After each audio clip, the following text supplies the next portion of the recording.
Welcome, guys. So in the age of individualism and the celebration of Sigma masculinity, one would think that social ties and relationships have lost their importance. But is this really true? As per the usual, we look at a couple of studies to find out what actually matters for men's happiness. First, let's take a look at the famous Harvard study of adult development that was started over a whopping 85 years ago. The study was initiated in 1938. This is one of the longest studies on adult life.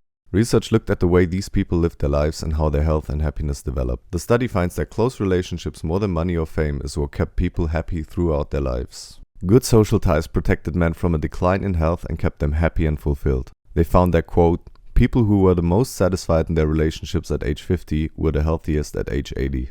And even then, men at the age of 80 reported that their mood didn't even suffer on days of physical pain when they were happily married. Interestingly, the good relationships tended to even protect from mental decline and illness, researchers found. In contrast, men who lived alone died earlier and suffered from more mental deterioration. Now, this isn't to say that people who fight sometimes were not enjoying these positive effects of good relationships. Even when couples fought sometimes, but could still count on each other, they still maintained the positive effects on mental health. Let's also take a look at the Harry's Masculinity Report that we also analyzed as part of the video on how work makes men happy. Here we found that social ties at the workplace are also one significant factor that contributes to men's happiness. The researchers find that men who had a work buddy were far happier than those who had to work alone. So it's the social factor again. Having a best friend at work also determines how much you like your job overall, which is confirmed by a large survey conducted by Gallup. So overall, the positive effect of work on men's happiness might partly also stem from its social nature. The previously mentioned Harvard study also finds that other relationships are very important. This does particularly apply for men's relationships with their mothers and their siblings. Men who had warmer relationships with their mothers had more successful marriages, and having at least one close relationship with a sibling made it less likely to be depressed later in life.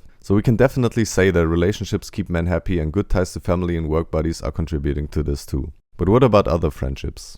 In a study called Privileging the Bromance from 2017, researchers found that this is of high importance as well. Men who had a bromance or a very close trusted best friend enjoyed, quote, elevated emotional stability, enhanced emotional disclosure, social fulfillment, and a better conflict resolution compared to the emotional lives they shared with their girlfriends.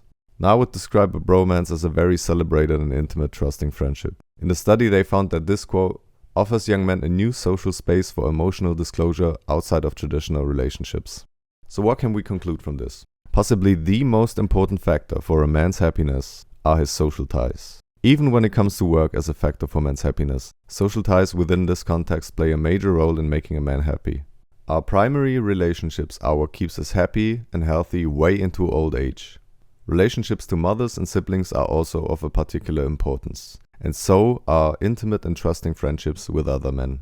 Now, what's the reason for this? I would argue that as humans we are fundamentally social creatures by nature. Social ties give us a sense of belonging and fulfill our fundamental needs to connect. In social contexts we express ourselves and we get perspectives from others. We share and we are shared with. We experience together, celebrate together, and suffer together. And the shared joy is doubled while the shared pain is halved. We find ourselves reflected in and valued from others. That does not mean that our fundamental value should stem from others. No, it should stem from within ourselves, from a deep sense of self-worth.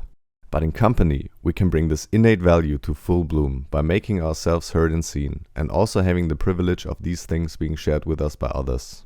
Thanks for watching, guys. Do share your opinion in the comments, subscribe if you like, and as always, stay awesome.